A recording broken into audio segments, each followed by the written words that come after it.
Welcome everybody, and thank you very much for coming along to this session. This is the first in a series of special events that we're organising this year on the topic of Russia's war on Ukraine.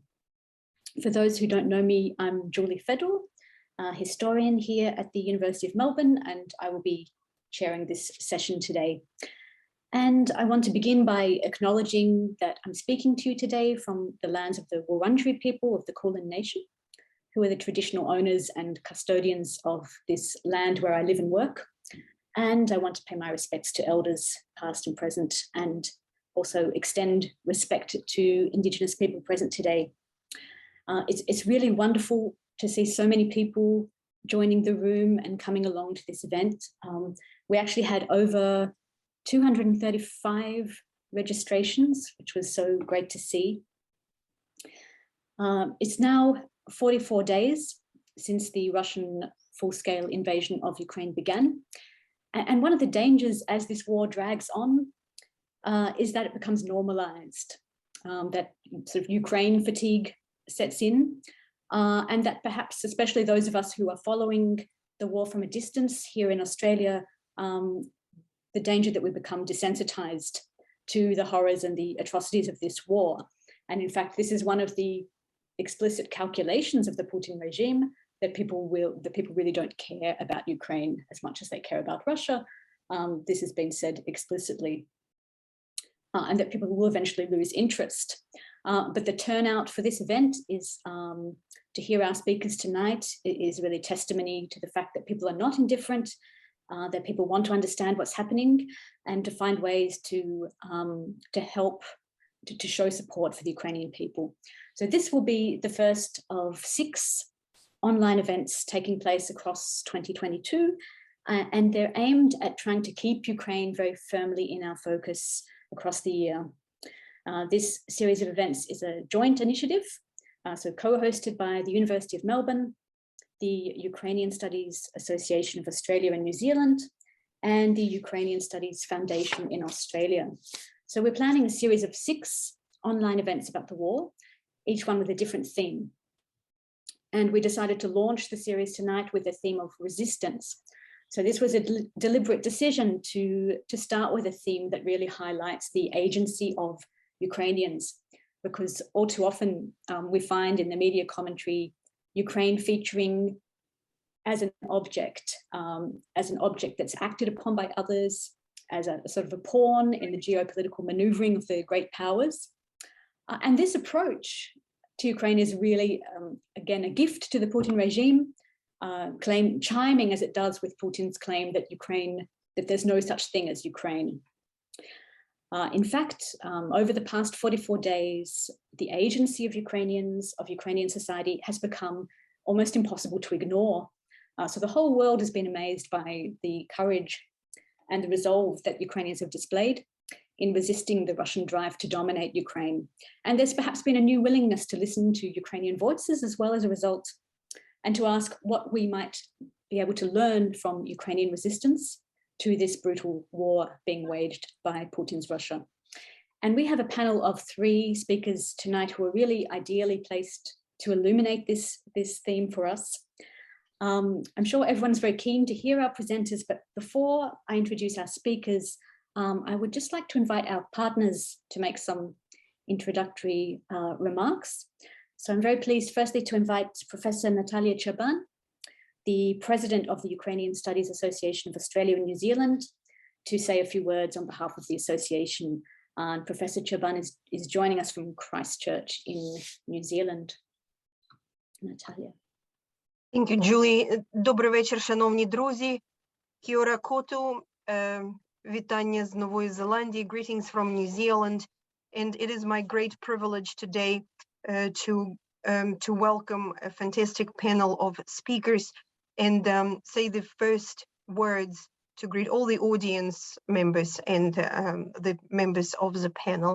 As the president of the Ukrainian Studies Association of Australia and New Zealand, I would like first of all to say big thank you to the partners who were absolutely instrumental in organizing this event in 2022. And this, of course, the University of Melbourne and its Eurasianist Seminar Series, and of course the Ukrainian Studies Foundation in Australia. February 24th marked a watershed in history, and the whole world in disbelief was watching a new war taking place in the 21st century in using tools and means which we thought do not exist anymore.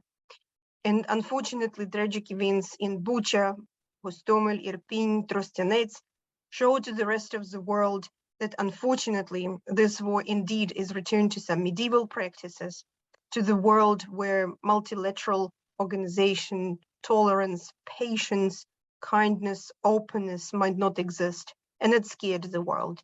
I hope our seminar series will help members of the audience and our panelists to discuss very serious matters. And the first seminar was the topic of resistance hits the key topic. So thank you very much to the audience. Thank you very much to the partners and to the panelists. And I give the floor to Yuri. Thank you very much, Natalia. So let me pass the floor to our other partner, Mr. Yuri Sokoversky, who's the chair of directors of the Ukrainian Studies Foundation in Australia. Слава Україні! Я вітаю всіх, що подалися на цей вебінар, і я гратулюю організаційному комітеті, що вони це зорганізували в цей час.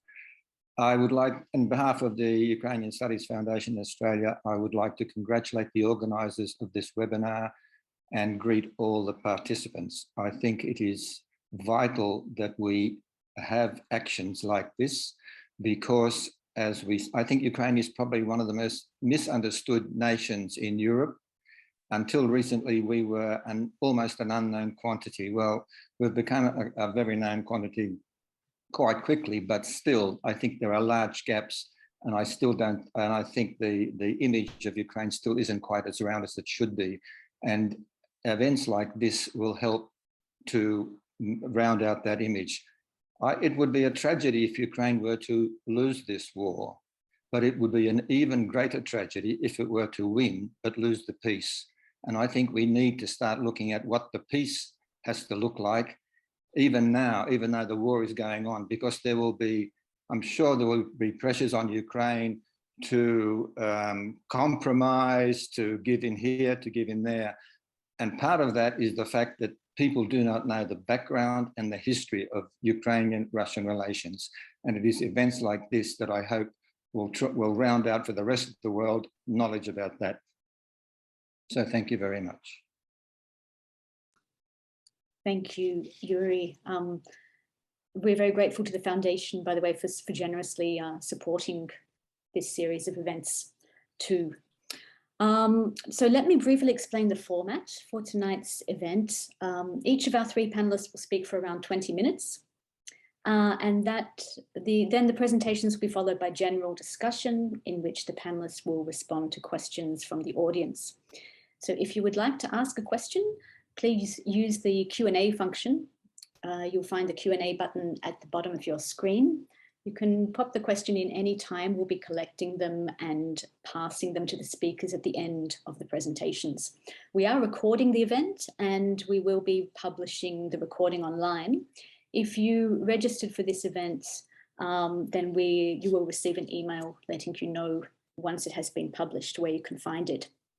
So without further ado, then let me proceed to introduce our first speaker.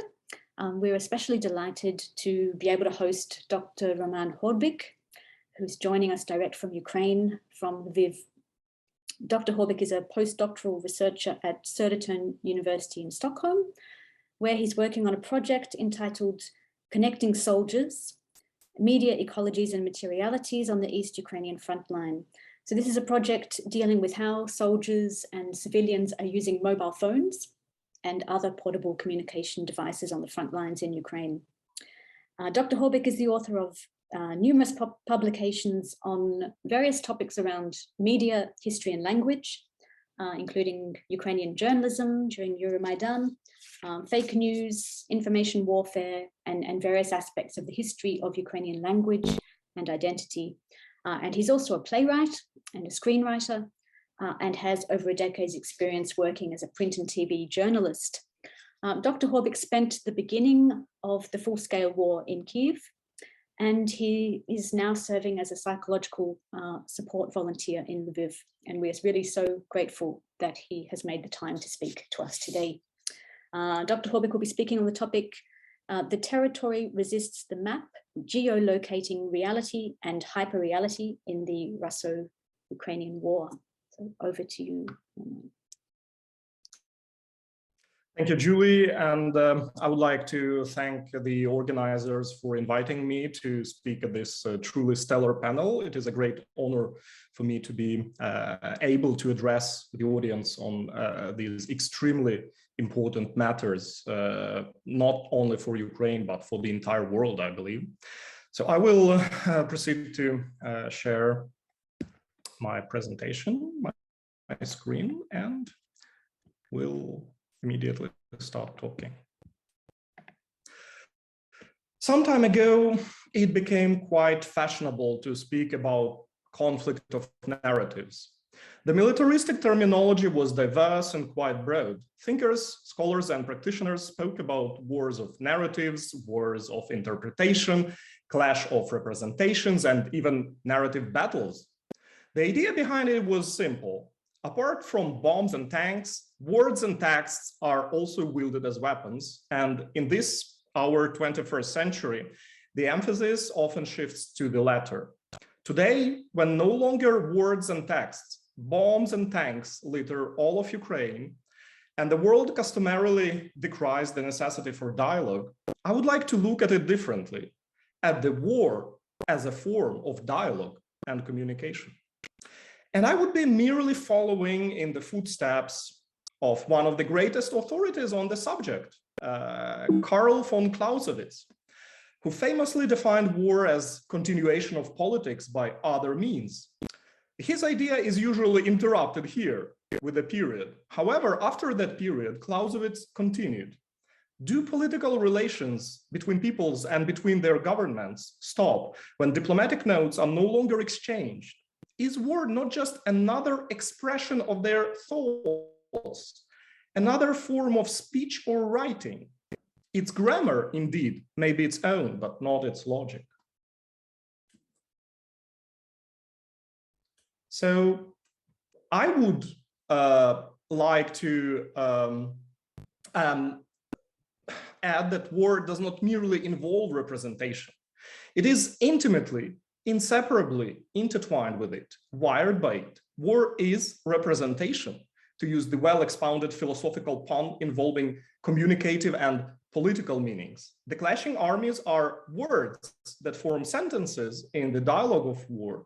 They stand for the polities that send them into battle against each other. And by extension, they stand for entire nations whose flag they carry, much like national football teams. Perhaps here is also the root of the idea of shared responsibility that Ukrainians tend to extend to all Russians. We know that the genocidal war crimes committed by rank-and-file Russian soldiers in Bucha, Irpin, Hostomel, Mariupol, Volnovakha, Motyzhin, Chernihiv, Kharkiv, Novobasan, and countless other towns and villages are the expression of a widespread hatred shared by broad groups of the Russian population. We know it better than anyone because we are the object of that hatred. And I can testify that it does feel like a rhetorical act, a very powerful one, roughly signifying your presence in the world is unwanted to the extent that we are ready to take extreme measures from a great distance to ensure this, mobilizing all of our military skills, scientific knowledge, technical excellence, industrial complex, culture, and ideology. As an extreme act of dialogue, the writing of war involves many other representation forms. One of such inherent tools in modern war is map. Warfare is determined by space and time, and it depends on maneuver and as such requires spatial awareness. Yet it is with the arrival of scientific cartography and industrial warfare impossible without large-scale intricate coordination that war maps became indispensable, either as a representation of the actual situation on the ground, desired to be as detailed and objective as possible, or as a summary of a plan, an algorithm to be enacted by the army, and the representation of the desired situation to be achieved through it. Such was the situation of advanced industrial modern warfare. However, towards the end of Cold War, a new tendency has marked itself. Non-state or para-state actors entered the stage, bringing the concept of new wars, bloody conflicts between weak paramilitaries, such as those in former Yugoslavia. Meanwhile, the West achieved the so-called revolution in military affairs, or RMA, in military parlance, that favored those who fully exploit and operationalize the latest technological developments. The result was wars between completely unequal combatants, such as the Gulf War or insurgencies that followed it. It was the Gulf War that prompted Jean Baudrillard to famously conclude that it did not take place. What he really meant was that the war was not so much a war as a mere extermination of inferior Iraqi forces, while as experienced by global audiences of the mass media, it had very little to do with actual developments on the ground, but was rather a collection of spectacular images that created a simulated version of it. It was not a war, but a simulacrum thereof. Simulacrum is a key concept that can explain even this war and why it turned out so unexpectedly. In Baudrillard's writing, it is defined as a representation that has no relation to reality whatsoever. It represents something that does not exist. It is not simply a misrepresentation. It is a representation that has completely and aggressively broken up with reality. So Baudrillard concludes, henceforth, it is the map that precedes the territory, procession of simulacra. It is the map that engenders the territory. And if we were to revive the fable today, it would be the territory whose shreds are slowly rotting across the map. This is the idea that Russian intellectual milieus were fascinated with for 3 decades. It became the motherboard on which the very Russian society has run. It cries out of Victor Pelevin's sophisticated novels and from the crude fabrications of Pervy Kanal's most heinous fabrications. It has become a mantra for Vladislav Surkov's intellectual travesties and the leading doctrine of the Russian MID, Ministry of Foreign Affairs. There is no reality at all. There is only a sum of contradictory perceptions. Perceptions can be tampered with and thus change their reality. Moreover, tampering with perceptions is the only way to change the reality, which does not exist anyway. There is no truth, and objectivity is not just impossible, but is even undesirable as an ideal. Everything is relative, and what does not seem must be relativized. Nothing is true and everything is possible, to quote the ingenious title of Peter Pomerantsev's book about Russian television. It was television, Baudrillard's unmistakably favorite medium, that created the world for ordinary Russians and populated it with endearing and threatening figures. Aggressive and emotionless Baltic nationalists, stupid Central Asians, lazy and cunning Ukrainians, bloodthirsty Banderites, Azov battalion Nazis, decadent fags from Gay Europa, all conspiring to corrupt Mother Russia and rob it of the last remnants of the Soviet glory. And good-natured, all-forgiving Russians led by a stalwart leader against this motley crew of delinquents and degenerates. All these were visualized with believable images, some of which may have been staged, but many undoubtedly were true, inserted into the frame of the narrative I have just outlined and connected with each other, all pointing in one direction. Thus, the real and fictional were smoothly blended into the hyperreal, the model of a real without origin or reality, to quote from Baudrillard again. And thus, Russians lost the ability to distinguish between the reality and the simulation of reality. During the military buildup for the invasion, simulation was mobilized and deployed with full force. In February 2022, the Olympic Games broadcasts were interspersed with heartbreaking reports from the Russian-occupied Eastern Ukraine, populated with simulated entities of Donetsk People's Republic and Luhansk People's Republic. Dramatic footage of explosions, the sound of cannonade, the agitated voiceovers, and even an evacuation of the local population. When checked with independent sources, the picture looked absurdly different.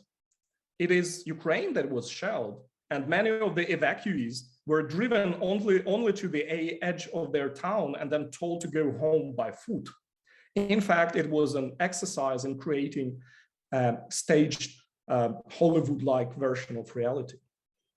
And then spoke Putin himself. On the 21st of February, he addressed his television audiences with an over 1 hour long speech.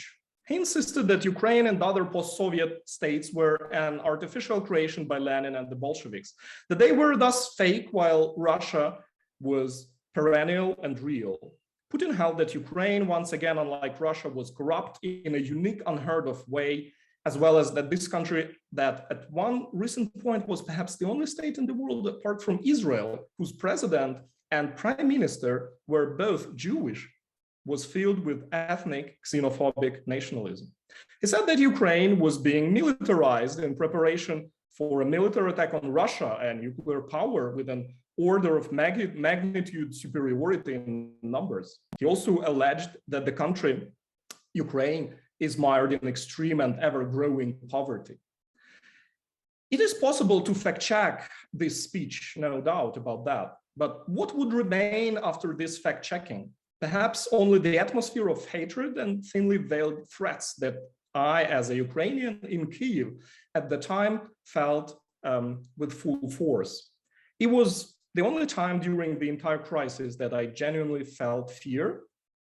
And when I come back to this moment reflecting about it, I can only compare it to an imaginary conversation with death. It had approximately the same emotional effect on interlocutors in Ukraine, myself including. As said, and unjust as it sounds, had Russia won an easy victory, the world would have remembered Putin's simulacrum as truth. Not just that, Putin would have made his simulacrum into truth. And this was a simulacrum that was meant to replace the reality. It was a map projected on the actual territory with an intention to replace it. Before the invasion and in the early days of it, Russian television talk shows discussed maps that illustrated various projects of the post-war destiny for Ukraine. While admitting the flexibility of their goals, all of them entailed a division of the country into several parts, with some to be included in Russia, others capped as puppet buffer zones, and only the few westernmost regions left as a rump Ukrainian state the size of Estonia and a convenient object to continue projecting simulacra. The territory had to be altered to match the map that they had in mind. And that was achieved, that was to be achieved with the help of extreme violence and necropolitics. So the Russian soldiers launched their missiles and went into Ukraine armed with this map they had to make true, like an expedition course in the darkest days of colonialism. Essentially, this was the moment when the post-colonial approach to Russo-Ukrainian relations that Marko Pavlyshyn pioneered with such elegance and persuasiveness has been fully and finally vindicated. Russia was now openly behaving as an imperialist conqueror, and Ukraine has left its post-colonial condition and engaged in a very concrete and very much an anti-colonial struggle that would certainly inspire Frantz Fanon, for example. But it also became a moment when something unexpected happened, something that became a turning point. The simulated map has met the territory it sought to modify with brutal violence. The soldiers met the army that, in spite of the alleged corruption, did not fall apart and run away like in Afghanistan. They met the towns that, in spite of the narrative of their poverty and degradation, instilled in the Russian soldiers an invincible urge to loot all things possible, from flat screen TVs to lingerie, because those towns had living standards the Russian soldiers could never dream of. And most importantly, these soldiers faced a land and a nation that, in spite of everything they were told, were real and genuine and not at all willing to give up. It is here we part with Boichak and the postmodernist Hall of Mirrors and enter something new. For the first time in our era, we are witnessing a true war waged between combatants that turned out to be comparable. It is no longer the Gulf War butchery of an inferior enemy or a murky new war. For the first time, we saw the reality fight back against the hyper-reality. The reality itself became the ultimate and the best possible fact-checking of Putin's speech and the map he handed out to his nation. And oh, what a surprise. We got to see that the real is still real. In the current Russian invasion of Ukraine as part of Russo-Ukrainian war raging since 2014, the map was meant to precede the territory. But in fact, the map no longer precedes the territory. On the contrary, the map recedes before the territory. The key statement in this great dialogue of war, in this writing of war, to quote once again from Clausewitz, is the Ukrainian response to the Russian statement, nothing is true and everything is possible, to the effect, some things, ourselves including, are true, and not everything is possible, certainly not our colonization. I can also see this in the empirical aspects of my current research project, where I study how the Ukrainian military has used mobile phones on the front line in Eastern Ukraine. Now this front line extends throughout the entire country. The results I am observing are very much in line with Olga Boichak's sophisticated view of how modern technologies and their infrastructures blend into activism and grassroots self-mobilization. While my focus lies on the military uses, I could see how mobile phones and networks of base stations filled up the gaps in the military infrastructures of the Ukrainian armed forces. Back in 2014, Ukraine had no secure and reliable military communication system, and soldiers made their civilian phones into one, despite the risks it entailed. It became a network that supported Ukrainian resistance. So it is no wonder that Russian army made it one of its priority targets. Russians have developed the sophisticated radio electronic warfare systems, such as this Lear 3 that launches 2 drones and can suppress mobile communication up to 100 kilometers away. It is capable of creating fake virtual base stations that imitate your operator and can siphon data off your phone and also make it disseminate messages and malware.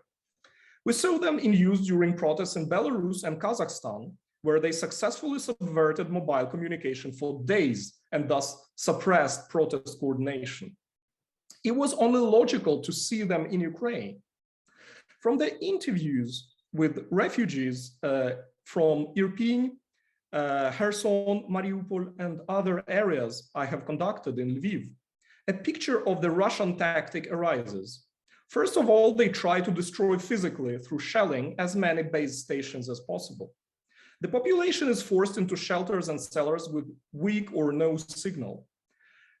Then they activate their radio electronic devices that suppress the remaining signal. This typically happens around 9 a.m. and lasts through the day. At night, the signal improves and allows at least some communication. Another solution for the civilians is to climb to the top floors of high-rise buildings to catch the signal from the more remote base stations that haven't been destroyed. This comes with extra risks, of course. It is this radio silence from the occupied areas that allows mass killings, such as those in Bucha and Mariupol, to happen in the quiet. It is a tool of necropolitics and genocide. However, the territory and the infrastructure it hosted do fight back even here. the Ukrainian armed forces have greatly increased their communication capacity. Russians, on the contrary, turned out to lack it to the extent they must resort to using civilian mobiles with Ukrainian SIM cards looted from the population. As a result, they fall prey to the lack of infrastructure they themselves had destroyed and to Ukrainian wiretapping, resulting in a permanent flood of recorded conversations with their families discussing shocking subjects such as looting, rapes, summary executions, and other war crimes by the Russian army. Due to the use of civilian mobiles, a lot of senior Russian officers, including generals, have been killed. And in many cases, the technical workers of Ukrainian mobile operators risked their lives to repair the damaged infrastructure as quickly as possible and to return the possibility to communicate to the civilians trapped in the war zone. The Russian dictator has put his society into a hall of crooked mirrors where they spent so much time they started believing their crooked representations. The map to replace the territory was confused with the map to represent the territory. And no wonder Russians came armed with outdated Soviet-era maps rather than the high-tech navigation that Ukrainians are using. As we observe this spectacular breaking of crooked mirrors, I would like to end with a question, or maybe a few questions. The Ukrainian resistance was met with surprise, not only in Russia, but here in the West as well.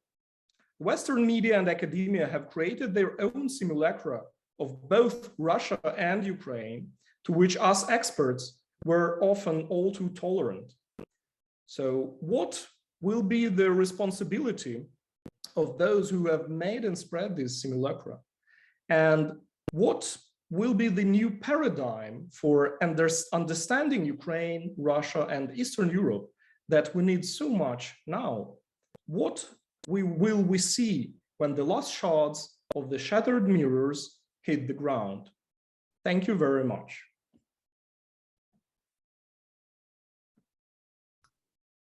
Thank you so much, Roman, for that really fascinating perspective on this war and war in the digital age more broadly. Let us move on to our next speaker, Dr. Olga Boichak. I encourage you again to go ahead and put your questions for Roman in the Q&A if you have any. So Dr. Boichak has been a tireless commentator on the war since it began in Australian and international media. She's a sociologist whose fields of expertise include networks, narratives, and cultures of activism in the digital age. And in recent years, she has specialized in particular on volunteering, transnational mobilization, and diasporic humanitarianism surrounding the Russian-Ukrainian war.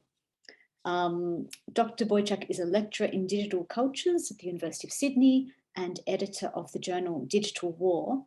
And she will be speaking today on the topic, Objects of Violence or Sites of Resistance, Understanding Grassroots Mobilization in Wartime Ukraine.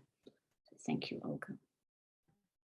Thank you so much for the introduction, Julie. It is a great honor and pleasure to be here tonight with you all and to be speaking alongside Roman and Marko, both of whom I deeply admire. Let me start with sharing my screen. All right, so I'm joining here today from Sydney, from the land of the Wongal people of the Eora nation. And as a Ukrainian, I stand in solidarity with those harmed by settler colonialism in Australia and in New Zealand, and pay my respects to those who have cared and continue to care for country. As you saw, the past few weeks have been tragic and devastating. But one thing that we saw is unprecedented resurgence of grassroots mobilization to resist Russia's occupation in Ukraine. And this is what my today's presentation is about. So I'm going to provide an overview of civilian resistance more broadly, focusing on the activities that I'm finding most fascinating, including, but not limited to, activities that are essentially a type of productive resistance. So Civil resistance is a very broad analytical category, and usually what we mean by it is various acts of nonviolent protest against a specific law or policy or government within a country. However, in the wartime, I think it makes sense to talk about civilian resistance as something that civilians are doing to resist an occupying force. And of course, protest is still very much part of the repertoires of collective action, is very much what we think of when we think of grassroots mobilization. Here you see a photograph taken in Mariupol in 2014. And as we remember, Mariupol was at the forefront of peaceful resistance to Russian occupation. Unfortunately, it is the city that is paying an incommensurably high price in the present time for that resistance that they have demonstrated over the past 8 years. And these are some of the very early in 2014, these are very early protests that took place in Mariupol that were essentially civilian resistance to an occupying force, and that led to Mariupol's liberation after only 3 months of occupation by Russia in 2015. As you probably saw many of the Ukraine occupation maps. It depends on how you map it. I won't go deeply into that because Roman's presentation about maps just completely tops off everything that I could have said about mapping and maps. So I'll just switch to how we can understand civilian resistance based on what we saw over the past 44 days. So sometimes civilian resistance can also be radical and spectacular, and protest is not the only ways that civilians are resisting the Russian occupation in the present time. Here we can see tank traps or hedgehogs, they're called yizhaki, which are being put, this is Odessa, and they're also being a very frequently seen artifact in many of the streets of Ukrainian cities. Sometimes it can even be more radical. Here you can see a historical artifact that was actually brought and positioned in Kiev, but it was actually a historical artifact from World War II. So understanding that even the act of museum curation about what we know about wars can also be used in resisting occupation in the present time is mind-blowing in a way. We can also think of militant civilian resistance, right? There's a lot of posters and information sheets that are being distributed by the Ukraine's armed forces or by people who are experts in different military vehicles. And so, for example, here on the left, you can see a poster that's distributed by the Ukraine armed forces that says total resistance, and with the goal of destroying of the convoys of the Russian occupants. And here there's strategies and tactics to how to do that, what should be done. And then there's much more specific directions, right? Where are the most vulnerable spots in different vehicles? How do you deploy a Molotov cocktail? How do you make a Molotov cocktail? Or as they're lovingly called, the Bandera smoothies at this time. And we saw that a lot of civilians are actually engaged in this kind of militant resistance to the occupier's army. Probably you all have heard this story. It's actually quite a, and it's interesting how at first the story of a Ukrainian woman disabling a Russian military drone with a jar of pickles, it seemed like an urban legend. It was something that we retold each other just to bring up the spirits into a kind of a feel-good story. But in fact, this was a real happening, and this was a woman who was on her balcony, who had a jar of pickled tomatoes, and she actually wanted to set the record straight that those weren't pickles, those were pickled tomatoes. It's a culturally significant distinction of what was used by her to resist the Russian drone, and she actually took it and had hit the drone, and then her partner and her hid the remnants of the drone in different trash cans across the city because they weren't sure, they just didn't want to subject themselves to risk. But in any case, civilian resistance can be, there could be weaponization of different things, including jars of pickled tomatoes in front of the occupying army. What's the most fascinating that I'm finding in civilian resistance is when it's productive. And here you can see a camouflage netting or a masking network that is being weaved at this point in many public spaces, in cities and villages. A lot of my friends are sending me photographs since the invasion started in February. A lot of people have been engaged in doing it. A lot of the times people would come out of the basements where they're sheltering in place, when the sirens are going off, and then go to public spaces and contribute in this way to Ukraine's defense. And so this idea of productive resistance belongs to Nancy Ettlinger, who also draws on some other literature on resistance, understanding resistance as a productive act. So rather than an act of avoidance or obfuscation or hampering with something, as we saw previously, this type of resistance sees crisis as possibilities for constructing those spaces, for mobilizing people around a common goal. And so this is where people can use affordances of our physical and digital environment to resist hegemonic power. They can do some things online, but also they can create artifacts that are very physical in nature. So grassroots mobilization and productive resistance. How can we understand overall the material artifacts that are being crafted at the backdrop of war? What is their geopolitical significance? In what way do they help Ukraine in this battle for territory? What are some of their cultural implications? Does this activity challenge any existing social norms? Does it reframe or expand our understanding of war? And this is interesting to consider because a lot of the times we think of militarization, of this pervasive militarization of population as something negative, which is again the artifact of the Western-centric approaches to militarization, where it is somehow it's usually used in a negative, and there's a negative connotation. So what does it look like in Ukraine around those camouflage networks? And I think the concept of craftivism is actually a really useful analytical concept to understand what's happening when people are making those masking networks. So craftivism incorporates activities that aim at achieving social justice through arts and crafts. It's usually engagement in peaceful crafts that challenge the geopolitical status quo. A lot of the times, it is done by anti-war activists that draw together links between technology, culture, capitalism, and war. And there's also a concept of DIY craft cultures. So it's interesting how the Ukrainian craftivists do not necessarily relate to this worldwide anti-war craftivist movement, but the activities that they're involved in essentially also, I would say, fit under this definition.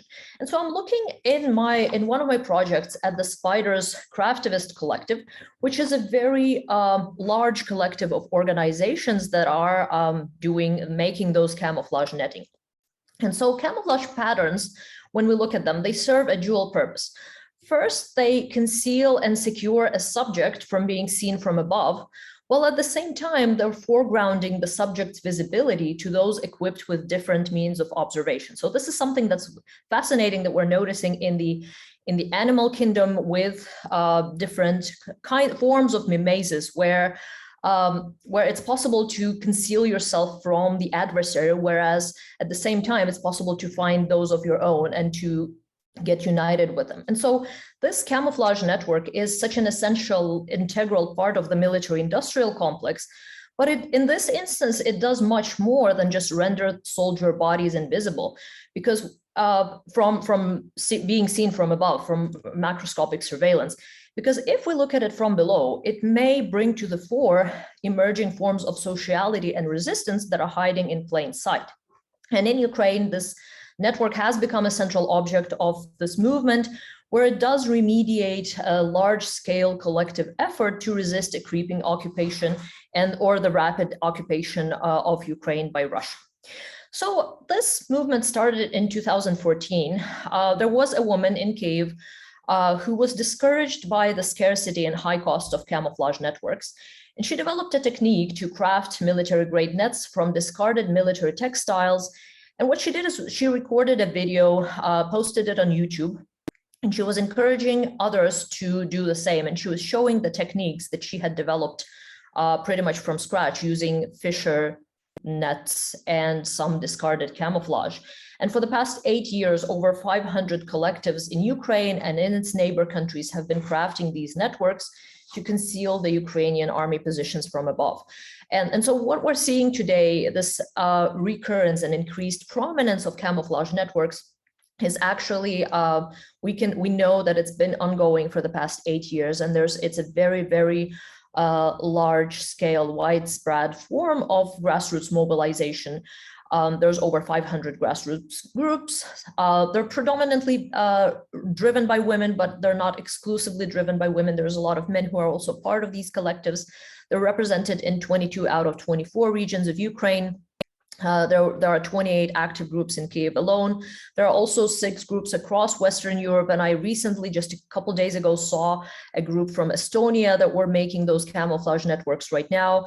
There's over 100 schools. And in the first 2 years of their existence, they've collectively produced over 1,300 square kilometers of masking network, which would be enough to cover a medium-sized city.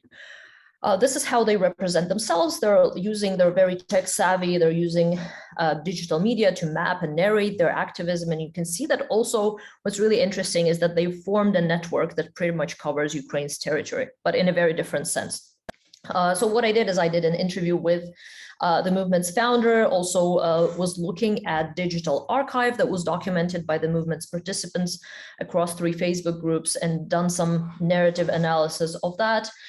And so what's interesting to consider here is while camouflage networks are those collectively crafted military artifacts, camouflage scraps have also a very interesting social life. So they might be sourced from discarded Ukrainian army uniforms or from humanitarian donations from Ukraine's strategic partners, from old tactical gear, as well as surprisingly from Soviet era bed linens. These are the winter camouflage networks that need to be white. So people bring very old bed linens to craft those networks. And so it's interesting how those commonplace household items that had once signified prosperity are now being cut and layered on different frames of representation. And so by this act of cutting and layering these scraps of the military-industrial complex onto a new networked plane of representation, craftivists also make a decolonial cut from Ukraine's Soviet past. And we can see how they reconstitute this military-industrial complex that had led to the present moment, and they put it on a different plane of representation. It's also really interesting to think of craftivists as a very eclectic and heterogeneous collective. They have a common goal of saving human lives on the battlefronts, but they also, what's really important, they come from all kinds of precarious backgrounds. Some are retired, some are living with a life-limiting condition. Some have also always loved crafts and were just looking for a community. Some have been lonely. There's a lot of internally displaced persons who are joining this movement in the new towns where they're resettling. Some aren't able to contribute financially, and so that is their avenue, their way to resist productively. And some are young children working alongside their parents. And it's so amazing how the spiders narrate their activism. They're talking about what can unite book enthusiasts, senior citizens, teachers, HR specialists, priests, librarians, accountants, and entrepreneurs, physicists, and humanitarians, something that can be bought but is not for sale, something that requires a lot of attention and patience, is used to divert unwanted attention, something that is made from scratch and from scraps, but is priceless. Yes, the nets, camouflage nets, those save lives. So it's amazing how they're crafting those solidarities across different social groups at the backdrop of war by crafting those camouflage networks. So looking at craftivism as a radical act of productive resistance, they refer to themselves as those who craft the victory. They talk about solidarity in a sense that the army defends us and we protect them. They talk about their hands being a shield versus hands that are a weapon or are used to hold a weapon. There's a lot of poetic metaphors of being part of the spiders, talking about the mother's prayers that have turned into lace to protect their loved ones from the enemy's metal. So it's really also interesting, not only the material artifact that these groups are crafting, but also looking at the discursive framing of what they're doing and what they see themselves are doing. And so it was interesting to hear Roman talk about networks a little bit, because to me, what I'm finding fascinating is that here network is such a metaphor, right? So a network can be a fabric or structure of cords or wires that cross at regular intervals and are knotted or secured at the crossings, but also it is a usually informally interconnected group or association of persons. And here we can see both of those understandings, those definitions of the word network come to life. And so in this case, a network is much more than just an object of craftivism, but it's also an epistemology of survival that guides the practice of resisting Russian occupation in Ukraine. So if we ask what is getting crafted in the process of making camouflage netting, we can see all these things. We can see that a camouflage, which is an integral part of the military-industrial complex, it still does much more than just render soldiers invisible from above. And when seen from below, we can see these emerging forms of sociality hiding in plain sight. We can see people trying to build non-transactional solidarities to reconstitute the social fabric in Ukraine at the time of an extreme crisis event. And also we can see people making a decolonial cut from Ukraine's Soviet past by cutting and layering it on a different plane of representation. So it's interesting to think about that as we go about our daily lives, we encounter and sometimes we repurpose those fragments of the geopolitical to craft new solidarities and new imaginaries of the future. And as hegemonic imperialist discourses will likely to continue to camouflage the lived experiences of the military violence and wars, this militarizing aesthetic may also become a symbol of productive resistance. This is all. Thank you so much. Thank you so much, Olga, for that incredibly rich presentation and for opening up this really astonishing world of craftivist networks for us. Okay, so our final speaker will be Professor Marko Pavlyshyn, who is Emeritus Professor of Ukrainian Studies at Monash University. And it's no exaggeration to say that Professor Pavlyshyn is a legendary figure in Ukrainian studies. Let me quote from the preface to a 2020 volume, Cossacks in Jamaica, Ukraine in the Antipodes, collection of essays produced in his honor. The editors write, quote, "The reputation of Australian Ukrainian studies is to a great extent linked to Marko's very name and his outstanding contribution to the enrichment and enlargement of Ukrainian studies as a truly global discipline. Moreover, some areas of Ukrainian studies that have become particularly fruitful and stimulating in the last 2 decades, such as discussions around post-colonial versus anti-colonial stances in post-Soviet Ukrainian culture, are indebted to Marko's intellectual curiosity and his responsiveness to the zeitgeist of the late 80s and early 90s, end quote. Professor Pavlyshyn is a fellow of the Australian Academy of the Humanities and an international member of the National Academy of Sciences of Ukraine. And he's the author of numerous works on various aspects of Ukrainian literature and culture. And his presentation this evening will address the topic, motivating ideas, images, and narratives of resistance to invasion. Ladies and gentlemen, let me begin by acknowledging that I'm speaking from the ancestral lands of the Wurundjeri people of the Kulin Nation, and I pay my respects to their elders past, present, and emerging. Motivating ideas, images, and narratives of resistance to invasion. It's difficult to overlook a recurrent motif in the utterances of Western leaders about today's Ukraine. They admire the surprising, to them unexpected, courage of the Ukrainian president, armed forces, and people as they confront a more powerful adversary with determination and, hitherto, considerable success. Behind this wonderment lies a subtext of curiosity about the causes, the conditions that have made possible this seemingly inexplicable resistance.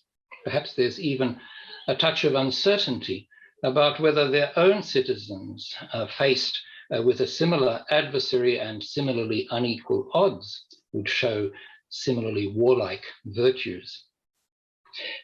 I don't intend to speculate on the causes, although some of the journalistic conjectures that are circulating have common sense plausibility.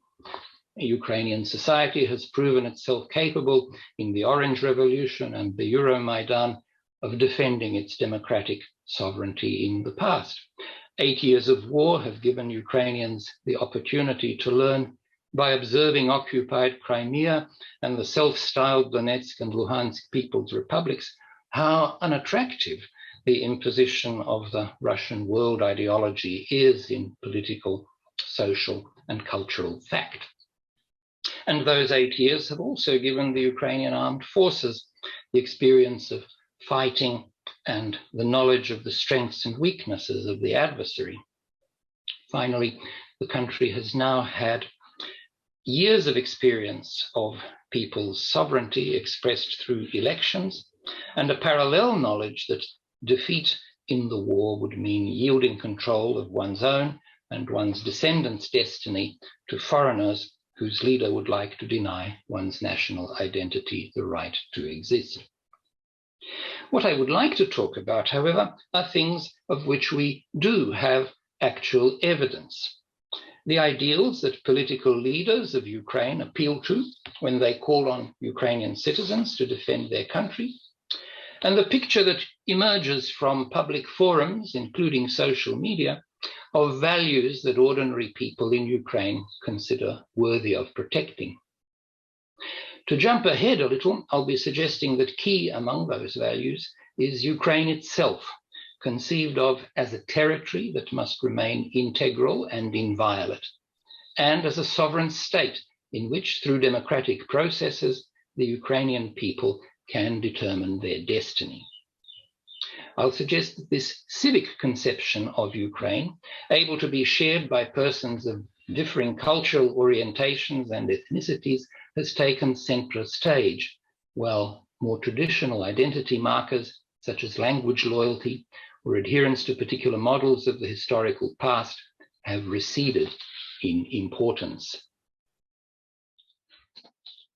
Let's consider territorial integrity and sovereignty as they figure in the discourse of the Ukrainian leadership.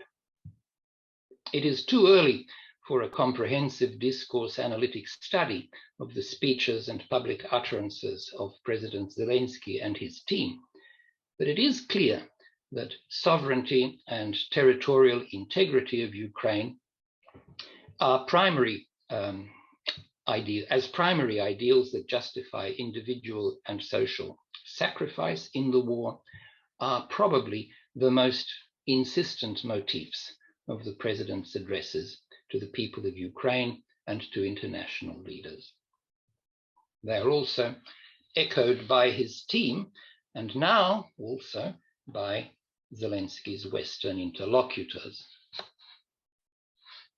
The concept of Ukraine's territorial integrity invokes an image of Ukraine on the map with its 1991, or actually 1954, borders, including all of Donbass and Crimea. At the same time, speaking of territorial integrity means asserting that no part of the territory is negotiable, that ceding territory would mean abandoning, betraying part of the Ukrainian people who inhabit and own that territory. Defending Ukraine's sovereignty, on the other hand, implies a reference to the fact that under the current democratic dispensation in their own nation state, the citizens of Ukraine can choose their collective identity through a political process that reflects their will. It means in practice that no foreign power, in this instance Putin's Russian Federation, must be allowed to determine Ukrainian citizens' future. It should be noted that these political values, as articulated by today's political leaders, exist in the present and are to be protected for the future. The fact that they evolved historically through a tradition of nation building and protracted struggle is seldom stated and never emphasized. It is as though there is an unspoken recognition that history is divisive. What unifies people in the now is a sense of citizens' attachment to their territory and state. A second thing to note is that the map-based and somewhat abstract image of integral Ukrainian territory overlaps with the image of Ukrainian land as the place where people live and work, and which they consider their home. In recent days, and especially in the context of the revelation of the extent of the atrocities perpetrated in places occupied by and then liberated from Russia, President Zelensky has been referring more and more to Ukraine as Nasha Zemlya, our land, and the home of Nash Narod, our people. And this enables the introduction of the associated ideas of ownership and proprietary rights, and enables the use of further images of Russian invaders as intruders, as malicious trespassers on our land. Zelensky's most forceful and perhaps also most poetic invocation of this imagery came on April the 1st. Throughout this March and 5 days of February, the intruders have been trying to break into and secure themselves in our home from all sides, from the ground, from the air, from the sea. They come crawling, flying, and swimming. There is in them so much evil, so much craving to destroy, that they resemble not human beings, but something uncanny, some kind of monsters that burn and pillage, assault you and try to kill you, some kind of hellish wraiths. But when you are on your own land, everything comes to your aid. The land itself, its rivers, and every person.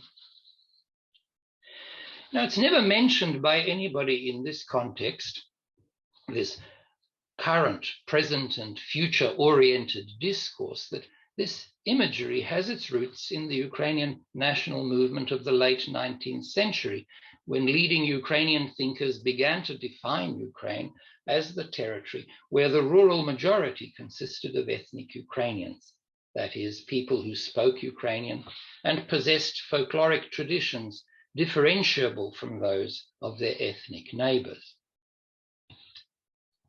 Mikhailo Drahomanov gave this ethno-territorial definition of Ukraine in the foreword to his journal Hromada, Community, in 1878.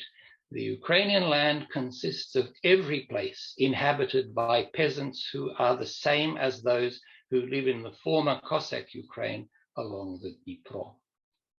In deference to this ethnographic concept of Ukraine, Drahomanov chose his pseudonym, Ukrainets, the Ukrainian, a gesture that was seconded by his niece, Alexandra Petrivna Kosach, better known to us under her pen name of Lesya Ukrainka. Now, the same idea underlay the belief of the prose writer Ivan Nechuy-Levetsky that one of the duties of Ukrainian literature was to cover, as it were, every geographical part of the ethno-linguistic expanse of Ukraine, including all societal classes and all ethnicities represented within it. Likewise, the writer Ivan Franko, writing his open letter to the youth of Galicia, that is Western Ukraine within Austria-Hungary, in the context of the 1905 revolution in the Russian Empire, urged his addressees to get to know this Ukraine of ours, all of it within its ethnographic boundaries, in its present cultural condition, so that we come to understand all of the manifestations of its life and feel ourselves to be truly and in practice part of it. Such a picture of Ukraine as the land where Ukrainians live and work and are at home was reinforced by the work of geographers, anthropologists, demographers, and in particular, the 1897 census of the Russian Empire, which made it possible to see where speakers of Ukrainian formed an absolute or a relative majority of the population. Ukraine, ethnographically imagined, of course, included important culturally non-ethnically Ukrainian elements, the cities and the minorities. From the beginning, Franco contemplated the need for a modern political national project to integrate these, Russians, Poles, and Jews, and many other ethnicities as well, into a Ukrainian nation, democratically conceived. That model of nation, perhaps for the first time, has been fully embodied as thousands in the captured but not defeated cities of southern Ukraine demonstrate under banners, some in Russian, announcing as a statement of simple fact that Mariupol, Melitopol is Ukraine, or Mariupol is Ukraine, or Kherson is Ukraine.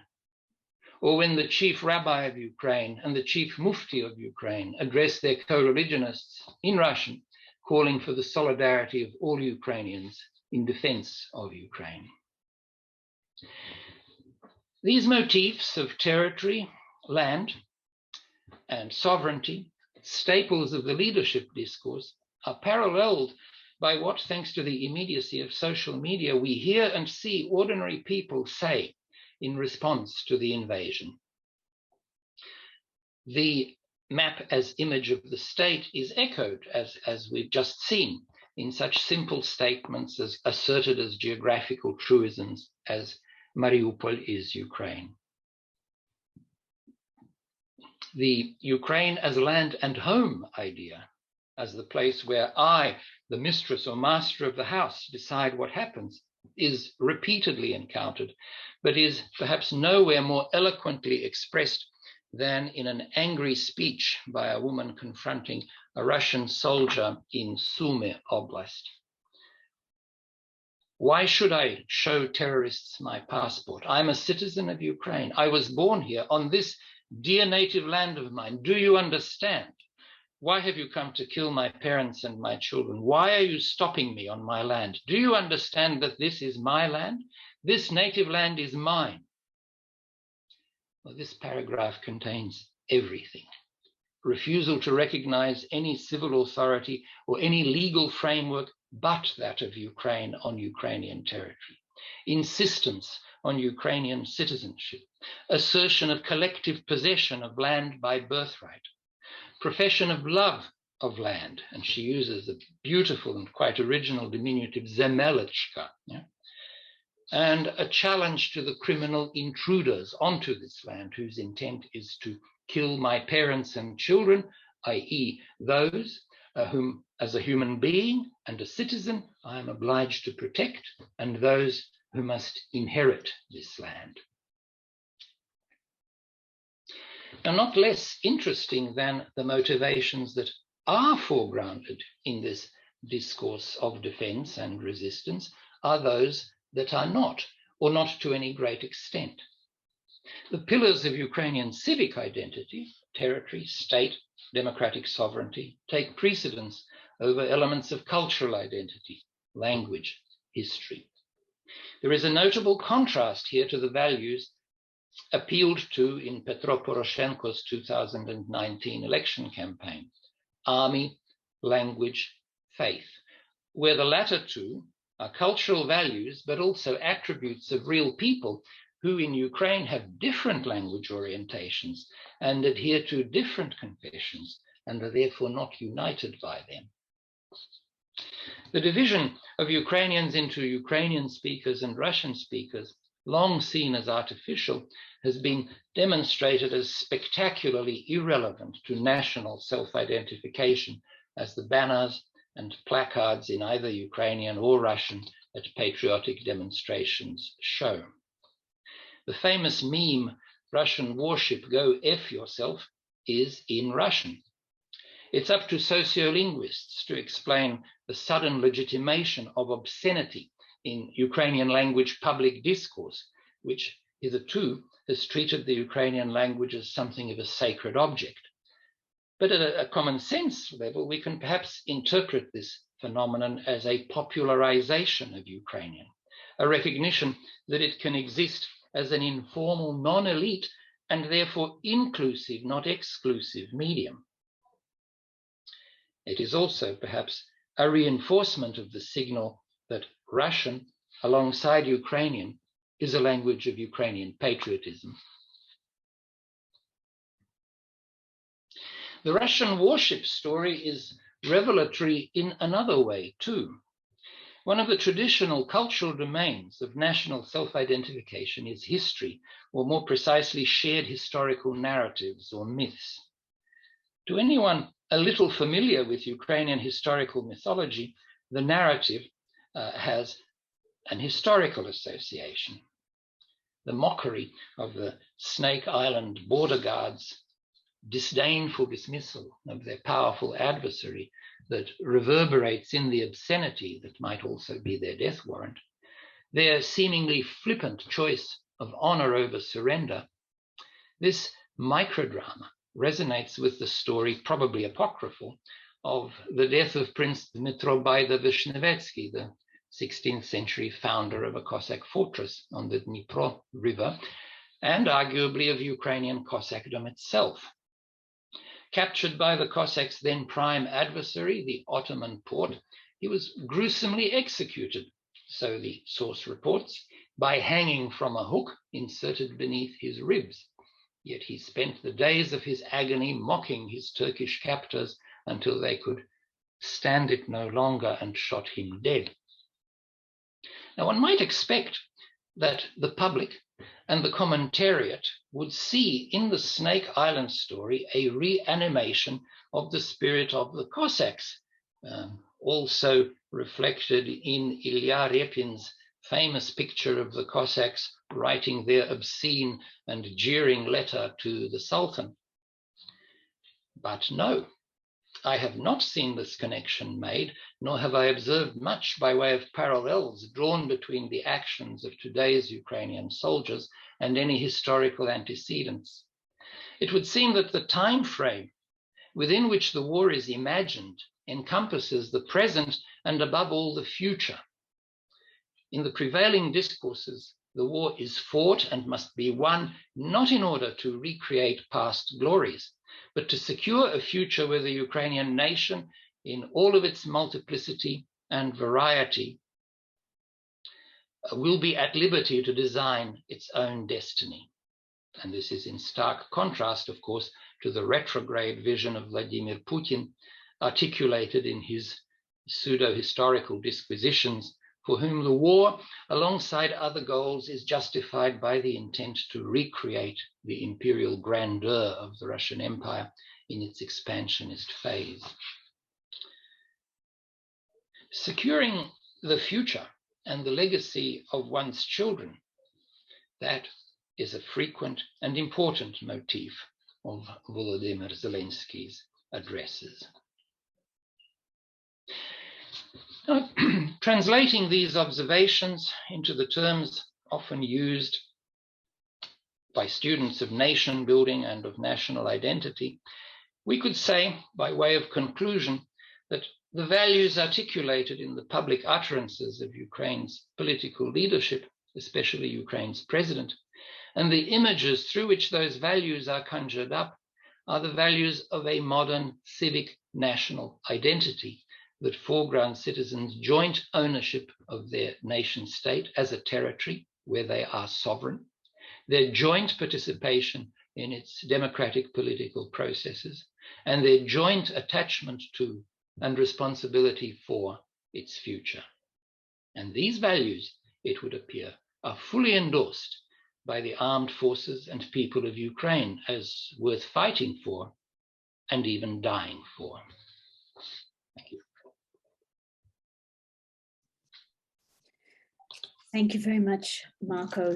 So thank you to all our speakers for these wonderful and I think quite sort of beautifully complementary presentations, which really did all that we could hope for and more in offering us new, productive, creative ways of looking at and thinking about this war and the Ukrainian resistance and its effects.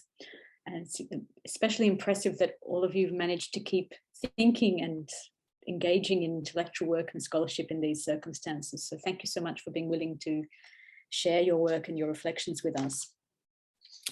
We have 10 questions already there in the Q&A. Let me see.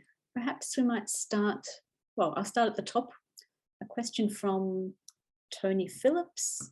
It's nice to see that you're here, Tony, and that you still, after all these years, coming up with, you know, excellent, deep questions on philosophical issues. So this is a question for Roman. Tony Phillips asks, is it not also important to reflect on key things that allow the simulacra to consistently replace or substitute for the real? At its heart is surely the real political power to shut down freedom of communication and association, the imposition of a totalitarian polity. In a real war, you cannot have a totalitarianism. It comes only after the end of war, or rather is continuation of war via other institutions, police and media, rather than tanks and so forth. Would you like to address that question, Roman? Sure, Julie, thank you for this, and thanks, Tony, for this very interesting and very rich question. Well, indeed, yes, these simulacra cannot exist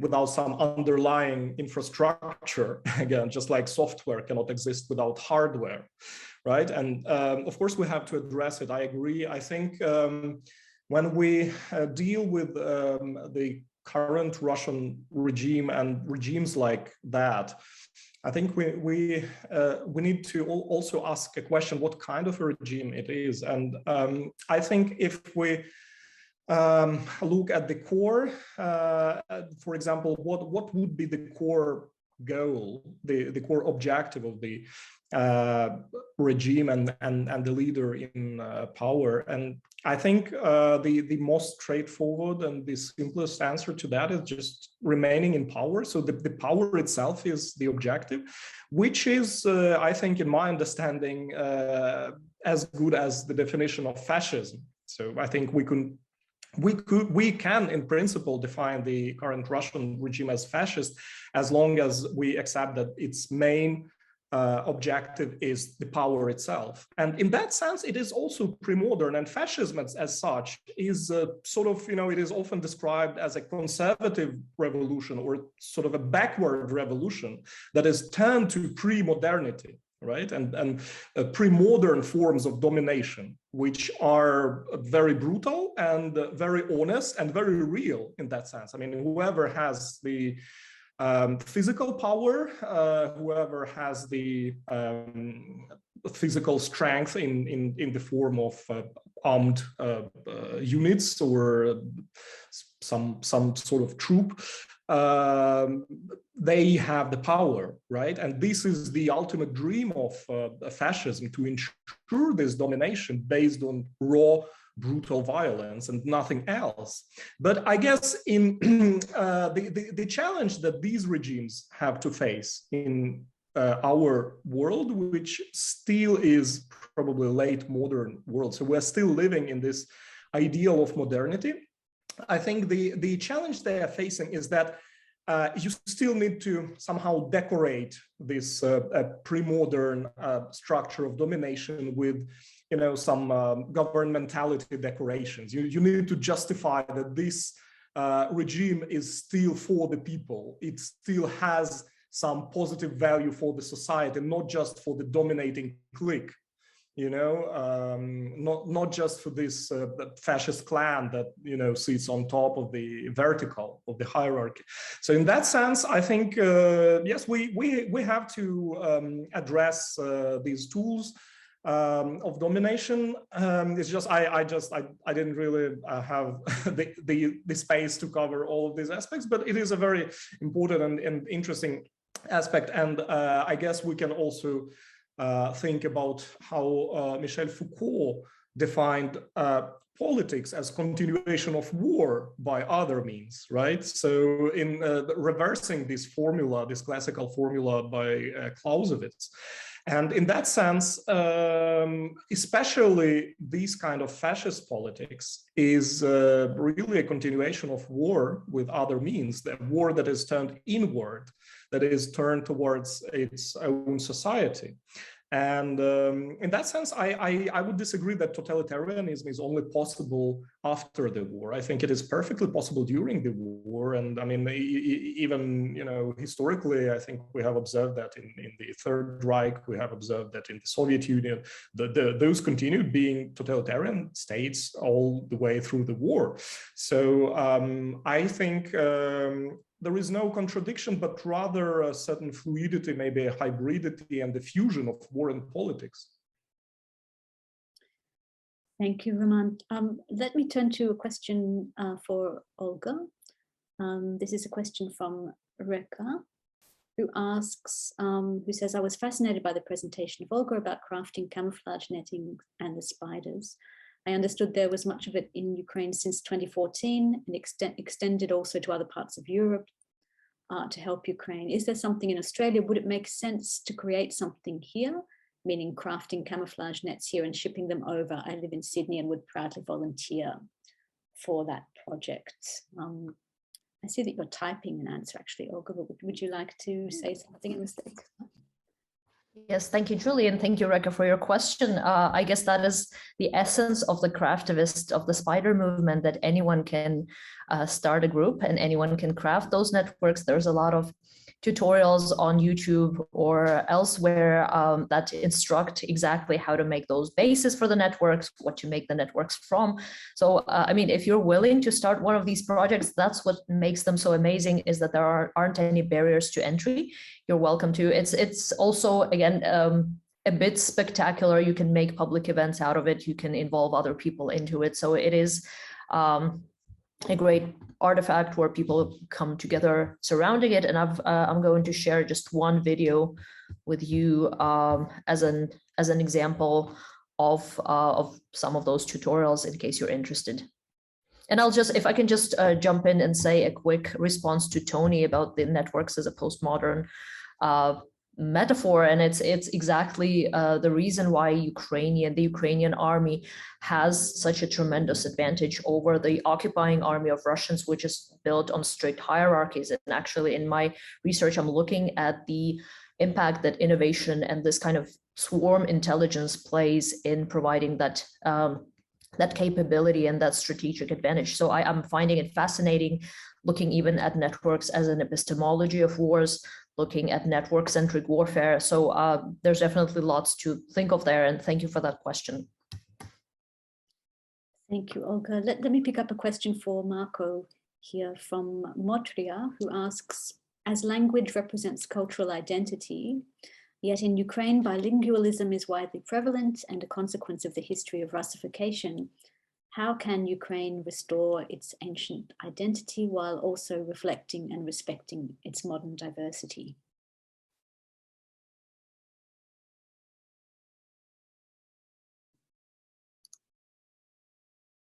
Marko. Oh, you're on mute, Marko. Thank you. It's a very good question. I think I tried to demonstrate in my paper, and this would perhaps have been more visible had people been able to see some of the fine quotations that sadly you weren't privy to. That the current rhetoric or discourse, the current utterances of the political leadership strives to look forward rather than back to the creation of new identities or of elements of identity that can be shared without recourse necessarily to those traditional identity markers such as language. or particular historical narratives that might unite part of society but not all of society, or particular languages that might unite part of society but not the whole of it. Which is not to say that cultural difference is somehow to be regarded as insignificant or not part of the national project, but rather that the national project as projected is to use a phrase, a word that has some traction in this discussion, that is networked, where different components of varied components of culture together are that which is shared. So that, in the future Ukraine that is being promised to Ukraine's children, it is the multiplicity of Ukrainian cultures coming together as one modern civic Ukrainian nation that is the value that is promised and projected. Yeah, I'll leave it there. Thank you. Thank you, Marko. There's actually a follow-up question that fits quite well with that from Dmitry Yosipenko. Hello, Dmitro. He says, thank you for this excellent presentation, illuminating the centuries-long continuation of the narratives by today's Ukraine main spokespersons and their speechwriters. It seems that another constantly present motive in the performances by the President of Ukraine is the opposition of two civilizational projects, Russian and Ukrainian. If you agree that this is the case, then what texts and authors do you associate this motive with? Where can we find its origins? Two Russian nationalities by Mykola Kostomarov comes to mind, but perhaps there is a need to dig deeper into Ukrainian history. Yeah, I think, Dmitro, thank you for that question. And yes, there is, of course, a tradition of drawing distinctions between Russian culture and Ukrainian culture, where both of those are in a way reified and imagined as somehow unitary and visualizable as opposite to each other.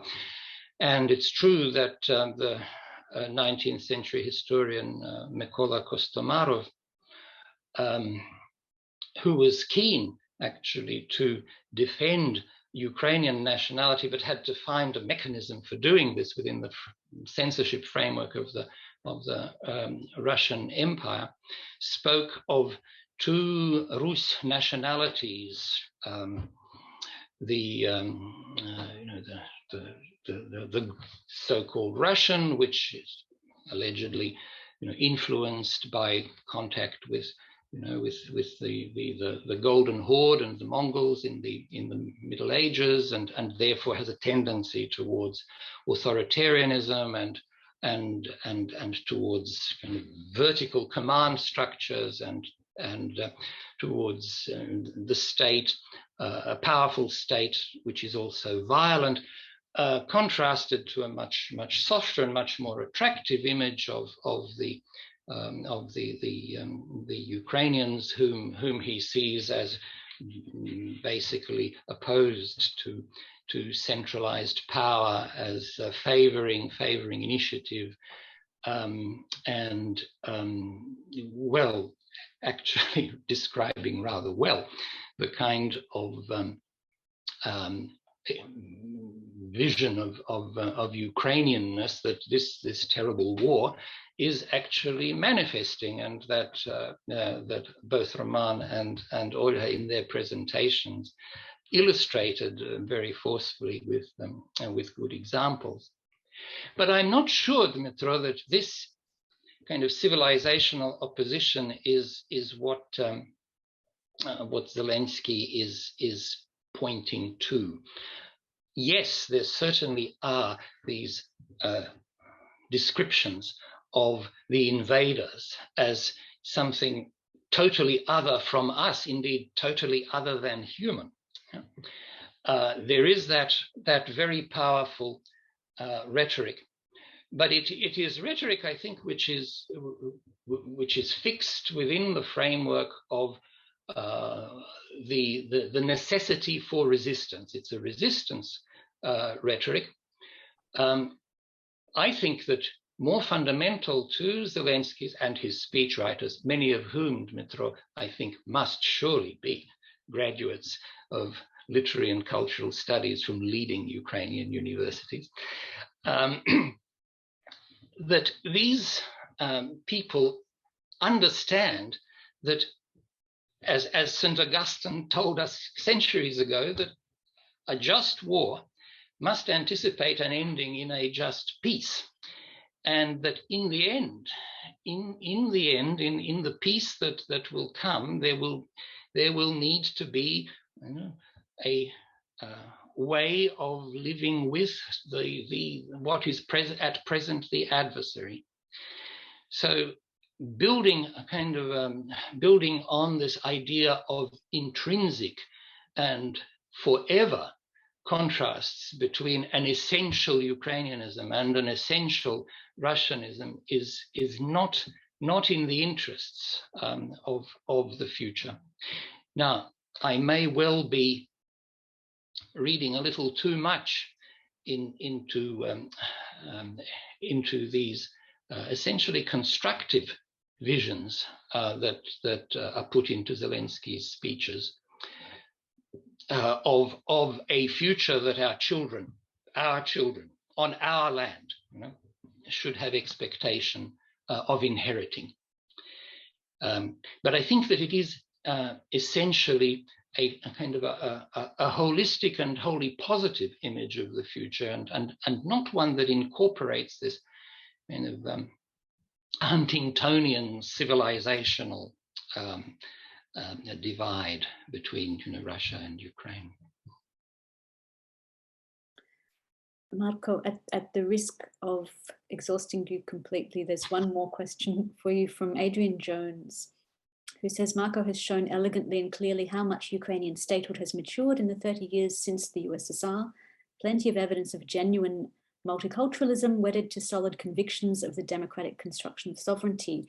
But given that Western Europeans and the US in general now seem more reluctant to intervene than Eastern Europeans, does Ukraine now need to revive some of its more romantic nationalist tropes, such as Cossacdom or even the long association with the Polish-Lithuanian Commonwealth? The democratic sovereignty discourse might only work as well as it works in the United Nations. Deepening the Polish-Lithuanian-Romanian connections might enable more international solidarity that changes the EU faster. And Adrian notes at the end, esteem for and congratulations to the three presenters. Well, Adrian, thank you very much for that extremely rich comment. Nevertheless, I think that the notion of recovering history for the national project is, in the present configuration of Ukraine as it is not a promising one, and there is a reason why the kind of the gift of the Cossack image. I mean, why would you not use it? It's so powerful, it's so colorful, and it's not invoked that much. And I think that the reason why it is not invoked is conscious, that the source of unity and cohesion is to be sought in the future, and not recovered from a past which. And there are many pasts in Ukraine. Not all of those pasts are shared by everybody. Some of those pasts are controversial. So that's an answer to part of your question. The practical kind of remark that you make about the value of small alliances, which may be better than huge value orientations towards something called Europe or the West, certainly I think is being explored in Ukrainian diplomacy of recent years. I mean, the special arrangement between the United Kingdom, Poland, and Ukraine, for example, is an instance of this. I think that it is probably in the mind of the foreign affairs planners of Ukraine, that locating Ukraine in an again network, if you like, of small arrangements with particular countries that in one way or another are similar to Ukraine and share similar goals, is indeed promising and may well have a future. So yes, thank you, Adrian, for bringing up that notion. Thank you, Marko. It's striking to me as well if you think about the kinds of visions that the Russian side is trying to provide, then they're all completely focused on the past. I mean, there's no attempt to offer any, or no ability to offer any kind of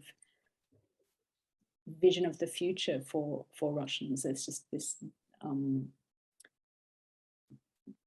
hence the, you know, constantly falling back on history politics and memory politics. Okay, there are a few more questions here. Maybe I will pose a few questions to the whole panel, and whoever likes to can address them, because they don't relate directly to your presentations. In some cases, they're asking you to predict the future. So it depends on how willing you are to do that. There's one question actually for Marko. How do you see Ukrainian civic society developing after the war? But that's something perhaps that all three speakers might, any of our three speakers might also want to address. Perhaps we'll stick with that one for the moment. Olga or Roman, would you have any comments on that question? Responses to that question? How do you see Ukrainian civil society developing after the war? This is actually something that I'm really interested in, and I'm interested in it for the reason it took me a few years to come around with understanding and reckoning that the volunteering that we're seeing at the backdrop of this war is actually the beginning of very powerful civil society. It does not fall under the traditional definitions of civil society. If we look at memberships and funding and registration and all these things that we measure, that there are the attributes by which we measure civil society, Ukraine will be somewhere very, very low on the list. And we are used to thinking of ourselves in those terms because that is what we know about Ukraine. That's what we know to be true. So when I first started researching volunteers, I was very adamant in them not being the civil society because that's completely not what they're doing. However, over the course of interviewing them and of writing about them, I came around to the fact that they're as civil society as it gets, that they're actually, yes, they are informal, yes, they are grassroots, yes, a lot of the transactions that they're doing, some of them are not aimed at mobilizing resources, some of them are more discursive. They are, and I believe, and even a lot of volunteers talk about this being as a great school of civil society. We can see a lot of those volunteers then running for public office. So we can see definitely that pipeline, but we also see care as political on its own. And even if not all of these activists will end up having public positions and running for office, we still see them as becoming opinion leaders, becoming strong leaders in their communities, and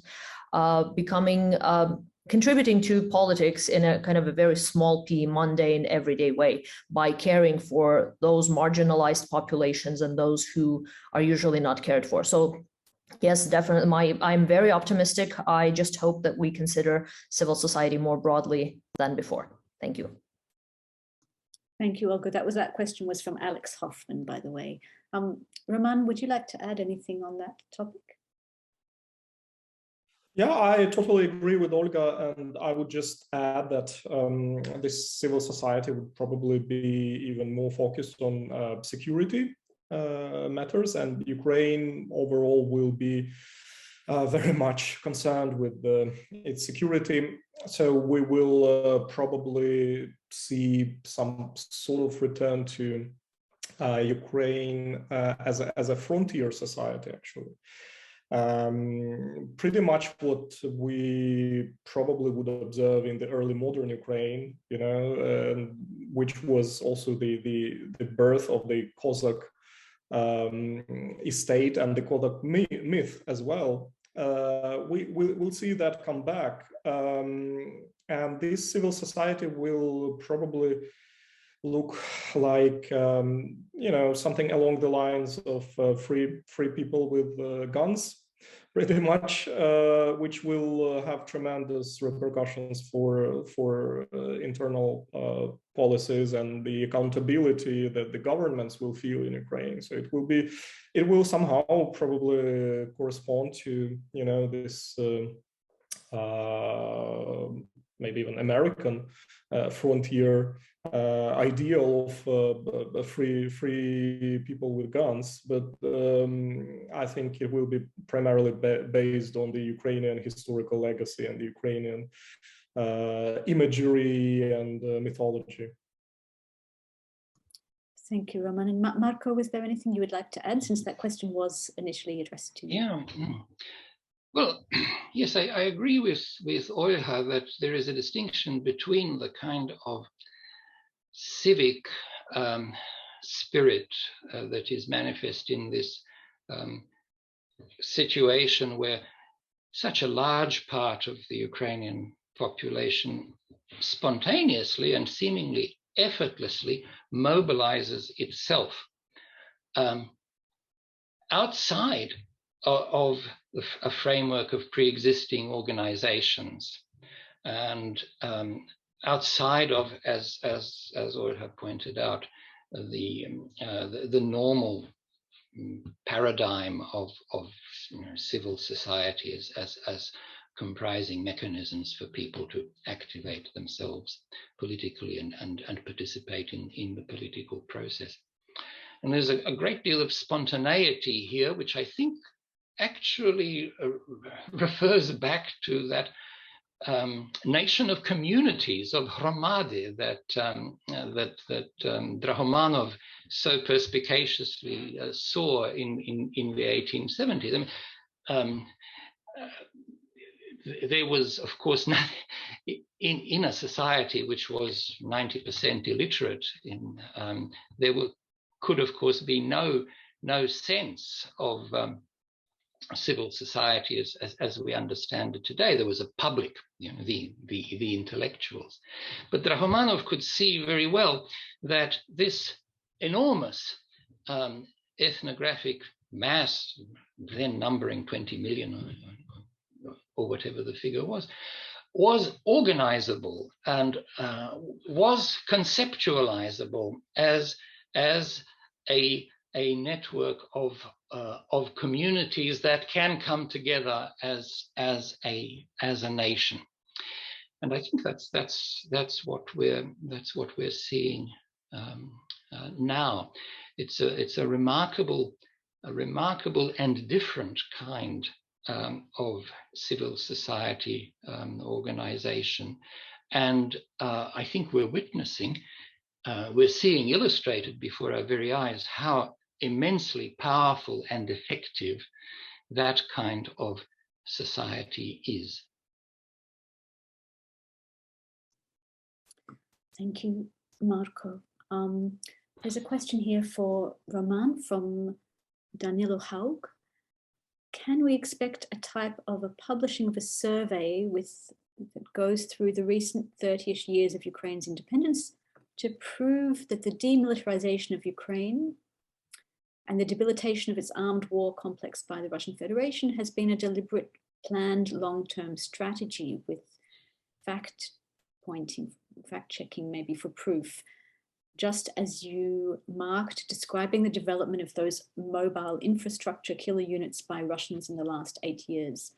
quite a long question. I'm not sure that I understand what it's driving at, but perhaps you do. You get the gist of that? I guess I do.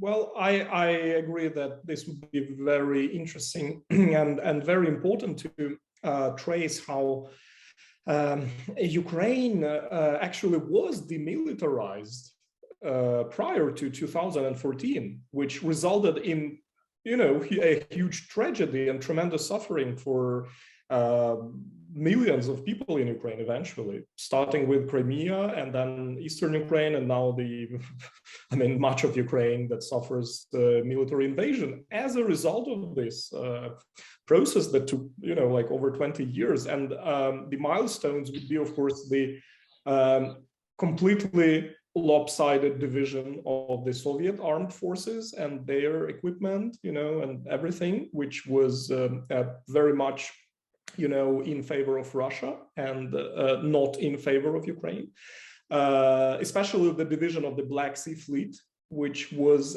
essentially a completely unfair deal that Ukraine was strong-handed into by Russia in the 90s, when Ukraine essentially signed up to giving 90% of the active Black Sea Fleet to Russia and keeping only 10%. This said, and of course agreed to the Russian military bases in Crimea and so on. So these kind of set the stage for the annexation of Crimea. Then we would think about the de facto demilitarization of Ukraine under the guise of reforms that has been going on throughout the 2000s and the 2000s, and especially intensified under Yanukovych, when the defense minister of Ukraine was actually a Russian citizen. It's something that is really, makes one's hair stand on, but it's almost incredible, but it was like that. And it led to the Ukrainian army that only could count on 6,000 men, that were good for fighting in the spring of 2014. So the Ukrainian army was essentially it numbered essentially 6,000 soldiers.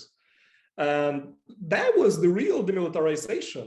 And this is what Putin wants, of course. He wants to go back to this, to be able to again pull off such an easy and effortless annexation like he did with Crimea. So, of course, an outline of this history of post-Soviet demilitarization and essentially humiliation of Ukraine by Russia in collusion very often with Western strategic partners would be highly interesting and needed actually at this point. So a great task for modern historians of the post-Soviet militaries.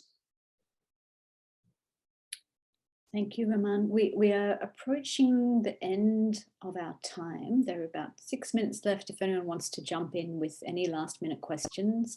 Olga Boichak has had to send her apologies and leave for another commitment. Roman, I might try and squeeze in a quick question to you. So you spoke very sort of evocatively about this hall of mirrors that Putin's propaganda machine has created and how it shattered in Ukraine.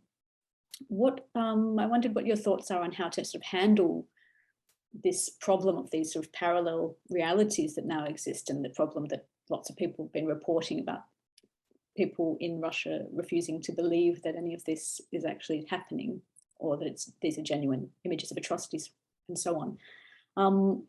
How to address this? I mean, how can those Russians who are trapped in that hall of mirrors be helped to break out of it? Is there any hope of that? Mm-hmm. Yeah, I've been thinking a lot about this lately.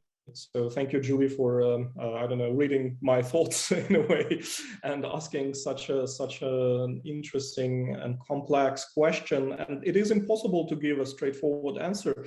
But I think, to keep it short, I guess it is very hard to get the people out of this alternative reality they have been submerged into. And I think if we could perhaps compare it, even though the media environments were completely different, and the political regimes were somewhat different, but we can compare it to this sort of delirium that certain nations actually lived through or lived in during the Second World War and before that. So think about Nazi Germany or the Imperial Japan before and during the Second World War. And it was essentially what kind of got the people out of this delirium was when they had to face the reality. So right now, I don't believe in fact-checking in any kind of information activities, because, you know, when we will end up eventually having the clashes of narratives, you know, and it will boil down to, okay, so these are two alternative opinions. Well, you may choose whichever you prefer. So essentially, the loophole that the entire Russian propaganda machine is capitalizing on, you know, okay, so nothing is true and there are many alternative perspectives of this, but no one is right and there is no truth. And these are just opinions, alternative opinions and alternative facts, right? So any fact-checking, any attempt at delivering information will eventually be dismissed on these grounds. It's just a different opinion. It's just the Ukrainian perspective. It's just the Western propaganda. So the best fact-checking is actually facing the reality. So I think the Russian society must face the reality, the harsh and brutal consequences of the actions of the Russian state and the Russian army in Ukraine. And only when the consequences of these actions are felt with full force, only after that, this cognitive dissonance, the very brutal and dramatic discrepancy between these simulacra and the reality observed and lived as a consequence of living in this hall of mirrors and simulacra, only after this will these mirrors actually shatter in Russia proper, just like it was in Ukraine. So the reality fought back. So the reality must fight back in Russia as well. And I think this is the point of the whole point of sanctions and continuing the Ukrainian counteroffensive in Ukraine. Thank you, Roman. Yeah, because I mean, I suppose a lot of people were hoping that once the news of deaths of real soldiers started to filter back to families, that would help to sort of break this circuit. But it seems to actually, in many cases, be just deepening the condition, because you know, people can't. It's too painful to confront the reality that that's what that's how your son died. Yeah. Yeah. Okay, I think we do have a couple more questions there, but I'm afraid that we have run out of time. Before we close the session, let me just remind you that our next seminar in the series will take place on Friday, the 29th of April, and that one has been scheduled for 9 a.m. Melbourne time to enable speakers from the United States and Canada to take part. And the theme of the next seminar will be history. And we'll have another really stellar lineup featuring Professor Mark Edelay's chair and historians Olga Boichak, Oksana Shevel, and Serhiy Yakelchik. So it's going to be fantastic, and we hope very much to see all of you there. Thank you so much again to all our speakers for a really wonderful session. Thank you for everybody for coming along, and I wish you all a pleasant evening or day, depending as it may be. Thank you very much. Thanks, everyone.